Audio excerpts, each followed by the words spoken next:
Welcome again to our Jurisdiction Showcase, a chance to hear from some of AMVA's members about the new and innovative programs and initiatives that are working for their home jurisdiction and how you might benefit from these ideas. My name is Feroz Mohammed. I'm the Director for Motor Vehicles for Service Alberta and a former member of the AMVA Board of Directors. Before we get started, I'd like to thank DealerTrack Registration and Titling Services along with Hewlett-Packard for sponsoring our last networking break.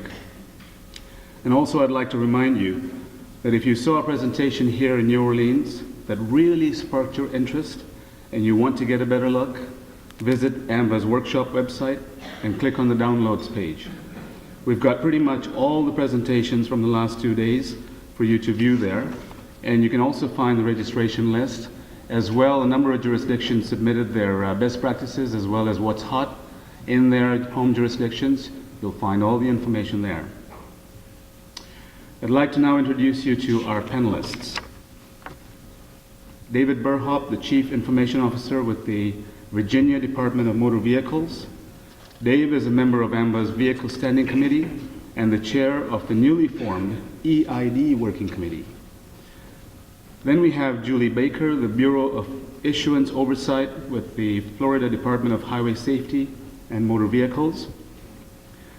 We then have Greg Poston, the IT Manager with the South Carolina DMV, followed by Shamim Khan, Deputy Director of the Licensing Operation Division with the California Department of Motor Vehicles.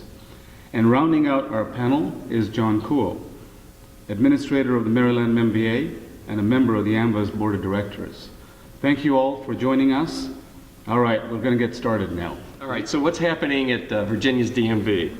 Our FACE modernization program, this is our systems redesign effort, and FACE stands for All Customers and Employees. And this is a pretty comprehensive systems design effort, and we have our pilot up at our at one of our sites, and this is our alpha pilot. We're looking forward to moving into our beta in the next month. Veterans ID, this is a wonderful program. You've heard a lot about it in some of the other sessions that's been going on. Our Veterans ID is a separate card, separate from our driver's license, and we've gone through a lot of the coordinated efforts with our Veterans Affairs Department, and we have all the associated discounts with it. Veterans are very much in favor of what we've come up with.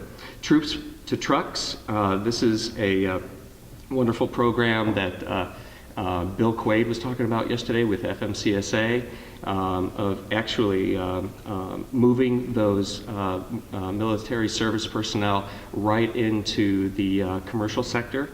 And then we have our 5 mobile units that we've actually acquired old recreational vehicles and refurbished them, and these are fully equipped full service vehicles that go around the state to rural areas, actually do groundbreaking ceremonies, things like that for transportation projects.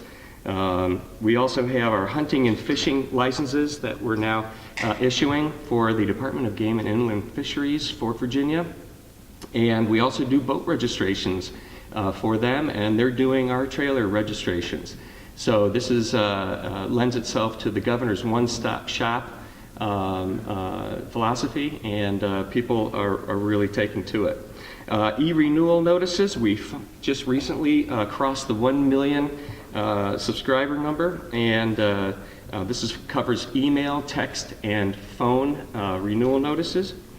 And in terms of mobile unit, or excuse me, not mobile unit, but mobile devices, we've been working towards the compatibility of 29 of our 31 web transactions, specifically targeting the Droid, iPad, and the iPhone. And then the EID, Commonwealth Authentication Services effort, that is one of probably the most innovative efforts that we're moving forward with right now. So the law went into effect, and in July 2011 we were able to issue our first identity credential with the V on it. During our first month we issued about 5,700 of these designations. July through March 2012, we've issued over 35,000 veteran designations. One of the things we found, while the law requires a $1 fee, it's not quite so simple. They can't walk into an office, pay $1, and get a new driver's license issued to them with the V. They still have to pay for either the renewal or the duplicate identification card or driver's license.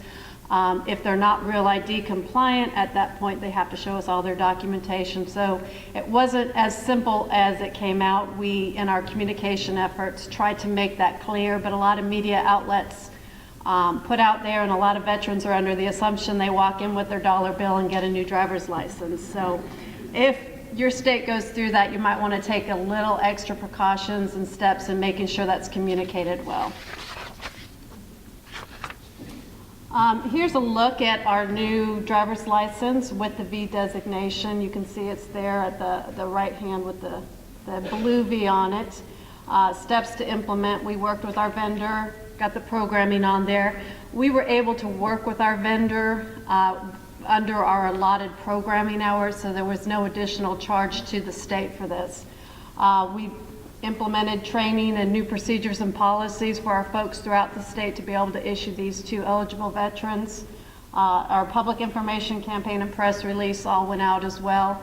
Again, while we really tried to push the requirements, a lot of veterans just heard $1 and came on in, and so we had to deal with a few unhappy customers, but we've tightened that up a little bit. So one of the things that we did, and I was asked to get involved with a little while ago, were these 3 items that we wanted to address. Increases in our wait times and service times. We had our management of those times was more reactive than it was anything else, because we were being told after the fact, and it's a little late, a day or 2 later, to find out that your wait times were terrible in this one office. Can't really react to it at that point. And we then also had inefficient communication, in that when a decision was made, it was difficult to get it out to those offices, and it was difficult to get it enacted. So we really were just struggling. So one of the things that I was asked to do was to take a look at what we could do with these wait times and service times. So the first thing that I did was I went out to all of our to our field administration and to our field managers, and I talked with them about what we really needed. And what we had done is we had a queuing system that was based upon the fact of just take a ticket and get to the counter, and that's all it was based on. I found out in discussions that we needed something to do a lot more. So one of the things that I did is I gathered these requirements, and then I looked for a system that would meet those needs. And the system that I found was a system called QFlow. And this system provided not just what our needs were, but also provided some additional functionality that we found that we could make use of to help us get much better with our customer service. Appointment Notify is We'll Call You Back. We launched this program in April of 2011, and we kind of copied this from private industry, which continues to be our model, where if you call in to make an appointment, we'll ask you if you would like a reminder call. And so we will give them a 3-day in advance reminder call. We'll remind them of the date that their appointment is, the time and the type of appointment, and the field office that their appointment is with, so that they don't end up in another field office. This is available to all of our customers, and we have about 9,000 notifies dailies that we make, with about 90% success rate. We will leave a message if the person isn't there, and 90% of our calls, are successful either with a person or with a little answering machine. We also have our virtual hold program that we established or launched back in June of 2011. And essentially what this is a customer callback option. And again, taking off from private industry, if you get in the queue, and we will give you an option if the wait is more than 5 minutes. If your wait is less than 5 minutes, we'll just keep you. But in order to deal with the 15 to an hour wait on our phone lines, you can opt out and say, we'll call you back, we'll keep you in the queue, we'll call you back when you're about to get an agent, or you can stay online and wait that whole time. Most of them are opting out. And for that, we have 19,000 daily people use that feature to opt out, and then we end up calling them within 15 to 60 minutes of the time that we have actually promised them or when they got online. Originally launched back in the late 90s, in August of 1997, we basically borrowed a old Maryland Transit bus from our sister agency, the Maryland Transit Administration, and basically gutted it out and basically renovated it and put full-scale workstations on board this renovated bus, and obviously we repainted it. And of course, after we repainted it, our transit agency, our sister agency, didn't want it back. And just said, what did you do to it? So we just made it basically a partnership with our MTA sister agency. And basically this older version of our mobile program now goes out to our mountain regions, to our Department of Corrections, and issues ID cards to release inmates to our correctional system. And this is part of our governor's initiative to make sure that our released inmates have IDs, because as you know, that's what enables them to get jobs as they get reacclimated into society.